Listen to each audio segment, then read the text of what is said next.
Welcome back, you beautiful people. It is October 2023. So naturally, we're taking a look back at what happened in September 2023, as well as where we sit for the first 3 quarters of 2023, first 9 months. We are 3 quarters of the way through the year, and almost each quarter has told a bit of a different story. So it's been an interesting ride so far, to say the least. As always, hit that like button if you're liking what you're hearing. Subscribe to the channel so you can keep up to date on all of the different information and all the different listings before they hit MLS, as well as share this with someone who you think might be interested in this kind of information. You can also book an appointment directly with me in the Calendly link if you'd like to do so. We'll just jump right into it. In the month of September, you can see we sold a few more houses than we did in 2022. The average price slightly went down compared to 2022, but the average price versus August 2023 was exactly the same to the dollar, which was a little bit nuts, if you ask me. The inventory you can see is up, certainly up, and so we have more houses for potential buyers to choose from. The effect that that's going to have, obviously, is that those potential buyers are a little bit slower in making their decision. You can see we've got 3.44 months of inventory. We are still in the tail end of a seller's market. After we cross that 4 month threshold, then it will change to a balanced market. The combined, you can see we've sold a total of 14.4 less properties than we had sold last year. And again, last year at this point, we had sold less properties than in the year before. So the number of sales is definitely dropping. The average price down by 4.4%. And the average price month over month, like I said, was exactly the same. A little bit weird. We've got a new system that's reporting. It's supposed to sort of take everything into account all the way across Canada. So CREA, the Canadian Real Estate Association, is the person who's putting out these stats now. It's if it's the exact same month over month numbers, the first time I've seen it in the last 10 years. For a numbers nerd like me, that is some interesting information. We're seeing lower number of showings. We're seeing buyers waiting on the sidelines, waiting, sellers getting nervous and reducing their price to sell. But we're not seeing the average prices necessarily changing yet.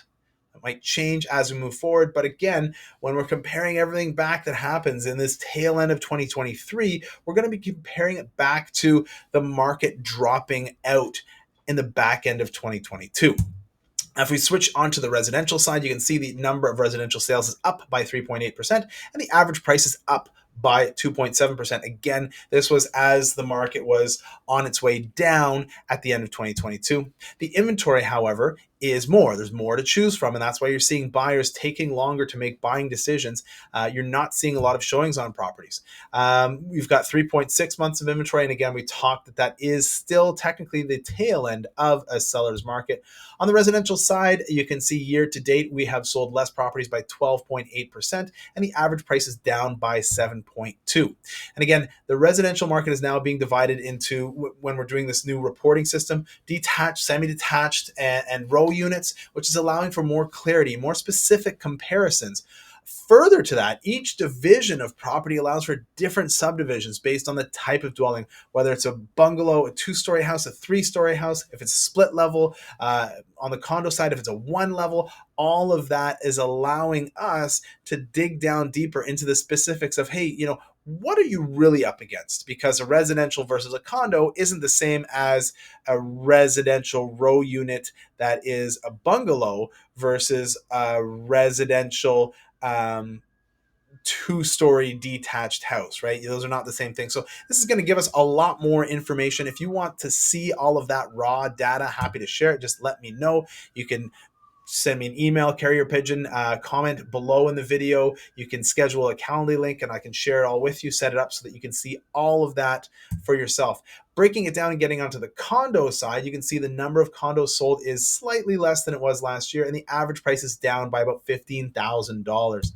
On the inventory side, we've got a little more to choose from the condo side, but not a lot more. And you can see even, versus last month, not just last year, there's not a lot more that's on the market. The condo world is a bit of an anomaly right now, with still less than 3 months of inventory. It is still a seller's market for well-priced condos. Year to date, you can see the average price is down by 5.4%, and the total number of sales is down by 16.1%. The condo segment is actually, and this is where it gets silly and weird, condo segment is up by $25,000 after being down by $23,000 combined the previous 2 months to this one. So it kind of, again, levels out. So taking the monthly numbers sort of as gospel here can prove problems, especially if you're talking about the month over month. The analysis needs to have a little bit further back, specifically because there's not as many condo sales to choose from as there are residential or, of course, combined. There is, I think, a great opportunity for buyers over the next 4 to 6 months as the market sort of winds down. Typical seasonality seems to be back in Ottawa, and sellers are required to list their property at the right price, or they run the risk of no showings, no offers, no interest. You become dead in the water. Hiring a professional agent who's able to tell you these things and knows the reality of the situation is going to make a world of difference, whether you're buying or whether you're selling. As always, reach out. The team and I are more than happy to help. The phone number 1-888-REAL585. And until then, keep it real, collective.